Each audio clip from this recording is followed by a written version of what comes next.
Hello, I'm Rachel Wiest. I'm with Triangle MLS, and I'm here today with Stacy Anfinson. Hello, Stacy. Hello, Rachel. Happy New Year. Well, thank you very much, Stacy. Happy New Year to you and to all of you out there.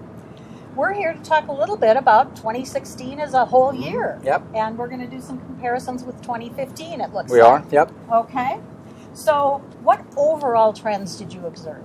Well, with the last 2014, 2015, I could just kind of put my avatar in here and say the same thing. Okay. So the trends are decreasing inventory, increasing sales, increasing average house prices, and decreasing days on market. So will 2017 be like that? We don't know. But the last 3 years, it's been the same song and dance. Okay. And thank you for putting up with us saying essentially the same thing each month. Every month.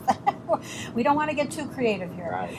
Okay, what about our inventory and showings? Well, obviously we're really terrible at getting what we asked for, because for 3 years we've asked for inventory and we haven't gotten anything. And as a matter of fact, it's gotten worse for the first time in history, and I've been doing this for 20 plus years. We're below 5,000 in terms of total inventory.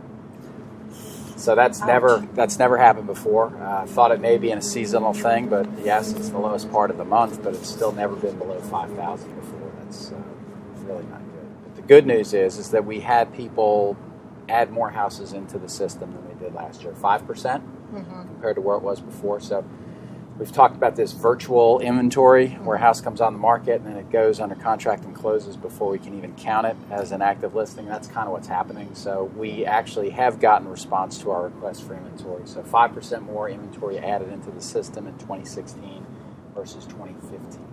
Are you seeing anything special with resale inventory? Flying off the shelf. As we've said each month, it's crazy. But on a monthly basis, we track this metric. On a monthly basis during the year, between 50 and 60% of resale houses that were listed when under contract are closed. Wow. That's very impressive. That is impressive. That just shows you that for those in-demand houses, those resale listings, that as soon as they come on the market, you're going to have multiple offers and accepted offers above final list price. All those metrics that we've seen in prior years are going to continue. Right. So then showings? Showings is the first of one of many records that were broken that we'll talk about this year. Interesting. Since CSS has been in this market, 2016 showings broke the record. They're up 5% compared to where they were in 2015. But the high annual mark was in 2007. So that's almost a 9-year record that we broke. Wow. Very impressive. And it's amazing because the inventory is about half what it was. Exactly. So they're all racing around on the same day, apparently, looking at the houses because they all sell. Yep. Okay, so let's jump into pending. Any trends in pending?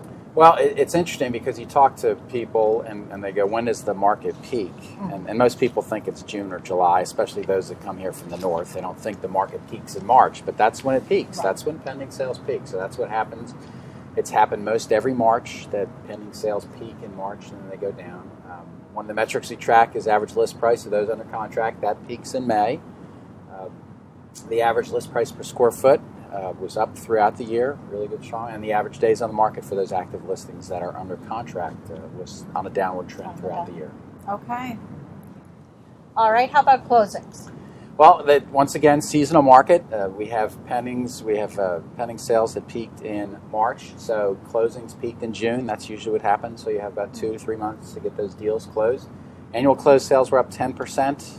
Amazing, given our lack of inventory, considering that we only had 5% more houses entered into the system, yet we sold 10%. That really doesn't make much economic sense, but it happened. Resale closings were up 7%. Okay. Prices, did we see any increase or decrease in pricing? Pricing's a tough animal to track because we have so many submarkets, and there's this kind of seasonal pattern that we've seen in pricing over the year, and prices peak. The average peaks in June, and it did again this year. It peaked at $297.4. The average resale price peaked in June at $281. If you look at the year as a whole, comparing 2016 versus 2015, the average overall price was up 5%. And the average resale price was up 6%. So once again, you talk about decreasing inventory and increasing sales, you're going to have increasing house prices. Okay. So even though this is more of a seller's market than a buyer's market, are you still seeing a lot of sellers paying closing costs? Yeah, it's getting a little bit better, but considering where we are with an inventory standpoint, a demand standpoint, it once again, that doesn't make economic sense. But they were, on a monthly basis, between 65 and 70% of houses that closed had some sort of payment by the seller of buyer financial closing costs.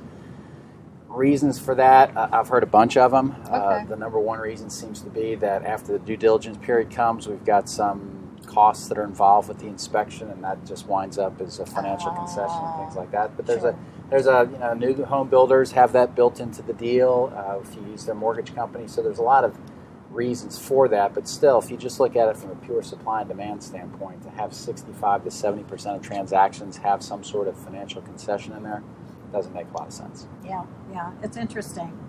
And so, just because they're my favorite, how hot were resales? They were really, really, really, really hot. So 66% of the resales had days on market between 1 and 30 days. All right. So if you could just hang out between 2 and 300,000 in the resale market, you could list one on the first day, close it at the end of the month, have a really good living, do that 12 months a year. Yeah.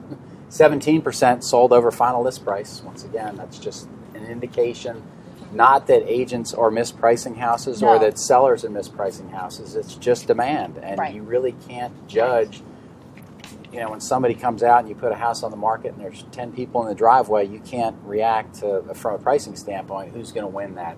Exactly. And everybody has to be told you've got to make your best offer because you probably only get one shot at this. Yep, absolutely. So, okay, so dust off your crystal ball. There's our crystal ball, a good old crystal ball question. We kind of talked about that last month. What's going to happen in our market? Well, since I've been here since 1983, the demographics have been fantastic for this market. Whether the colleges and the income that people make and the education and all that stuff. So we show up on the top list. People keep moving here. Yep. A lot of people want to get into this business. So that's really a reflection of the population in here, population growth. So we don't have a demand problem.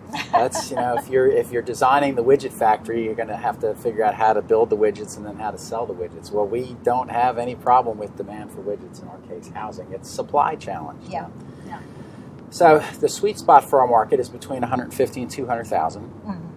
Now, obviously, that's the market as a whole.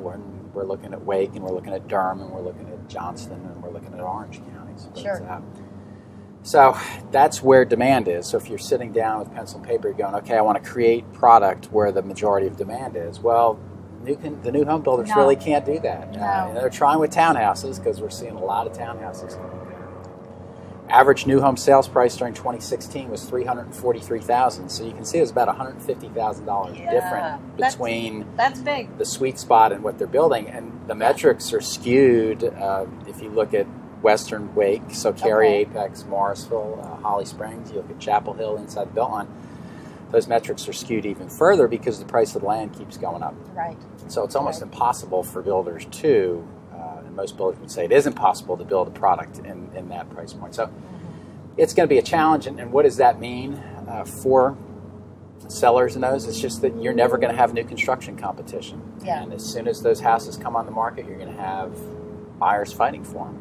And so those practitioners who thought, maybe this is just a 1 or 2 year thing, I think springtime for the foreseeable future, you're just going to see as soon as these houses come on the market, it's going to be a feeding frenzy, and just going to have to deal with it. Part of the new normal. Yep. Well, thank you so much, Stacy. We appreciate all of your insight and even your prognosis about the future. And we'll talk to you again in 2017. We'll see how the crystal ball does. Yeah. Thank you for joining us. Please go to trianglemls.com and look at all of the market trend reports.